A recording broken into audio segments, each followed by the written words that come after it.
ಯಾವುದು ವಿಶ್ವದಲ್ಲಿಲ್ಲವೋ ಅದು ಮಹಾಭಾರತದಲ್ಲಿಲ್ಲ. ಯಾವುದು ಮಹಾಭಾರತದಲ್ಲಿ ಇಲ್ಲವೋ ಅದು ವಿಶ್ವದಲ್ಲೇ ಇಲ್ಲ. ಹೌದು, ಮಹಾಭಾರತ ಎನ್ನುವುದು ಕೇವಲ ಗ್ರಂಥವಲ್ಲ. ಇದೊಂದು ಮನುಕುಲಕ್ಕೆ ಮಾರ್ಗದರ್ಶನ ಗ್ರಂಥ. ಮನುಷ್ಯ ಹೇಗಿರಬೇಕು, ಹೇಗಿರಬಾರದು, ಏನು ಮಾಡಬೇಕು, ಏನು ಮಾಡಬಾರದು ಎಂದೆಲ್ಲ ತಿಳಿಸಿಕೊಡುವ ಪವಿತ್ರ ಗ್ರಂಥ ಮಹಾಭಾರತ. ಇಂಥ ಮಹಾಭಾರತದ ಅತ್ಯಂತ ಅವಿಭಾಜ್ಯ ಅಂಗವೇ ಭಗವದ್ಗೀತೆ. ಕುರುಕ್ಷೇತ್ರ ಭೂಮಿಯಲ್ಲಿ ಅರ್ಜುನನಿಗೆ ಕೃಷ್ಣ ಉಪದೇಶ ಮಾಡಿದ ಈ ಗೀತೆಗೆ ಭಗವದ್ಗೀತೆ. ಗೀತೆ ಎಂದರೆ ಕೇವಲ ಗೀತೆಯಲ್ಲ.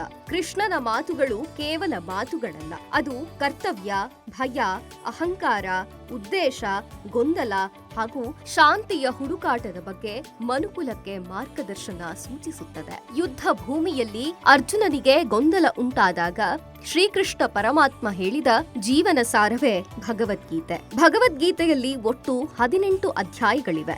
ಅರ್ಜುನ ವಿಷಾದ ಯೋಗ, ಸಾಂಖ್ಯ ಯೋಗ, ಕರ್ಮಯೋಗ, ಜ್ಞಾನ ಯೋಗ, ಸನ್ಯಾಸ ಯೋಗ, ಧ್ಯಾನ ಯೋಗ, ಜ್ಞಾನ ವಿಜ್ಞಾನ ಯೋಗ, ಅಕ್ಷರ ಬ್ರಹ್ಮ ಯೋಗ, ರಾಜವಿದ್ಯಾ ರಾಜಗುಹ್ಯ ಯೋಗ, ವಿಭೂತಿ ಯೋಗ, ವಿಶ್ವರೂಪ ದರ್ಶನ ಯೋಗ, ಭಕ್ತಿ ಯೋಗ, ಕ್ಷೇತ್ರಜ್ಞೋ ಯೋಗ, ಗುಣತ್ರಯ ವಿಭಾಗ ಯೋಗ, ಪುರುಷೋತ್ತಮ ಯೋಗ, ದೈವಾಸುರ ಸಂಪದ್ವಿತೀಯ ಭಾಗ ಯೋಗ, ಶ್ರದ್ಧಾತ್ರಯ ವಿಭಾಗ ಯೋಗ, ಮೋಕ್ಷ ಸನ್ಯಾಸ ಯೋಗ.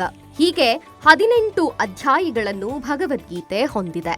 ಶ್ರೀಕೃಷ್ಣ ಪರಮಾತ್ಮನು 4 ಯೋಗ ಮಾರ್ಗಗಳಾದ ಭಕ್ತಿ, ಕರ್ಮ, ಧ್ಯಾನ ಮತ್ತು ಜ್ಞಾನದ ಮಾರ್ಗಗಳನ್ನು ಇಲ್ಲಿ ವಿವರಿಸುತ್ತಾನೆ. ಶ್ರೀಕೃಷ್ಣ ಪರಮಾತ್ಮನು ಮಾರ್ಗಶಿರ ಮಾಸದ ಶುಕ್ಲ ಪಕ್ಷದ ಏಕಾದಶಿಯ ದಿನದಂದು ಯುದ್ಧ ಭೂಮಿಯಲ್ಲಿ ಕುರುಕ್ಷೇತ್ರದಲ್ಲಿ ಅರ್ಜುನನಿಗೆ ಉಪದೇಶ ಮಾಡಿದ ಕಾರಣ ಇದನ್ನು ಗೀತಾ ಜಯಂತಿಯ ದಿವಸ ಎಂದು ಆಚರಣೆ ಮಾಡಲಾಗುತ್ತೆ.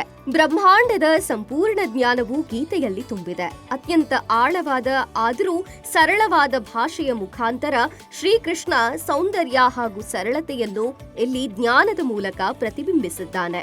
ಮಾನವನ ಪ್ರಯತ್ನ ಹಾಗೂ ಆಧ್ಯಾತ್ಮಿಕ ಸಾಧನೆಯ ಎಲ್ಲಾ ಸ್ತರಗಳನ್ನ ಒಂದೊಂದಾಗಿ ಮನುಷ್ಯ ಹೇಗೆ ಅಳವಡಿಸಿಕೊಳ್ಳಬೇಕು ಎನ್ನುವುದರ ಬಗ್ಗೆ ಶ್ರೀಕೃಷ್ಣ ಬೆಳಕು ಚೆಲ್ಲಿದ್ದಾನೆ. ಈ ಮೂಲಕ ಪರಮಾತ್ಮ ಕೃಷ್ಣ ಅರ್ಜುನನಿಗೆ ಅತ್ಯುತ್ತಮ ಆಧ್ಯಾತ್ಮಿಕ ದೃಷ್ಟಿಯನ್ನ ನೀಡುವಂತೆಗೆ ನಮಗೂ ಕೂಡ ಜ್ಞಾನೋದಯವನ್ನ ನೀಡಿದ್ದಾನೆ.